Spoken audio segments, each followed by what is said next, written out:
Kaugnay sa umuugong na paghain umano na impeachment complaint laban kay Pangulong Bongbong Marcos, makapanayin po natin si Palace Press Officer Undersecretary Claire Castro. Magandang umaga po.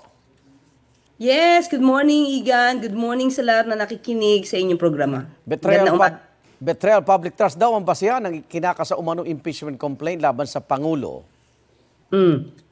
Katulad ng sinabi natin, ito pa ay wala basihan. Mga sinasabi-sabi lamang. At kung sinasabi nila dahil pumirma sa 2025 national budget, ito ay betrayal of public trust. Tandaan natin, ang mga pondo bang ito, ang Pangulo ba, ang hindi makapag-account? Hindi naman ang Pangulo ang gumamit dito.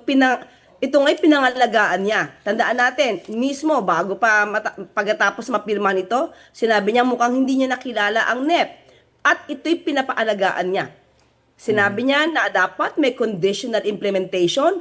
Mismo si Senator Amy Marcos noon, siya ay nagpaparelease ng budget ng 2025 at tumutol siya dahil FLR. At binanggit niya instead of for late release, binanggit niya pang ito ay First Lady reject. At hindi nga ito napondohan hanggat hindi ito napapatunayan dapat na i-release. So pinangalagaan ng Pangulo ang budget, kaya hindi pwede natin sabihin na may betrayal of public trust.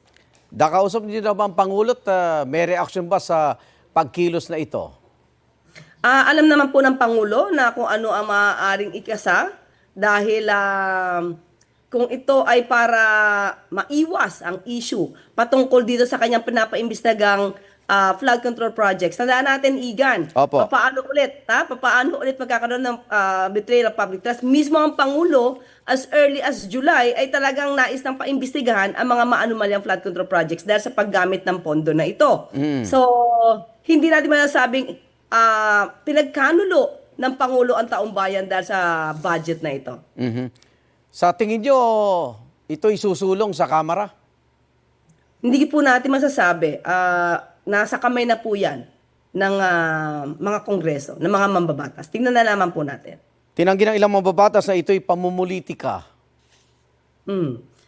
Tingnan po natin kasi hindi po natin alam kung saan nanggagaling ito. Tandaan natin, sabi nga natin, ang pagsasampa po ng impeachment complaint hindi po dapat galing sa haka-haka lang. Dapat solid grounds para masabi natin na talaga merong liability ang Pangulo. Maraming salamat po, Palace Press Officer Undersecretary Claire Castro. Ingat po kayo. Maraming salamat, Igan. Igan, mauna ka sa mga balita, mag-subscribe na sa GMA Integrated News sa YouTube para sa iba't ibang ulat sa ating bansa.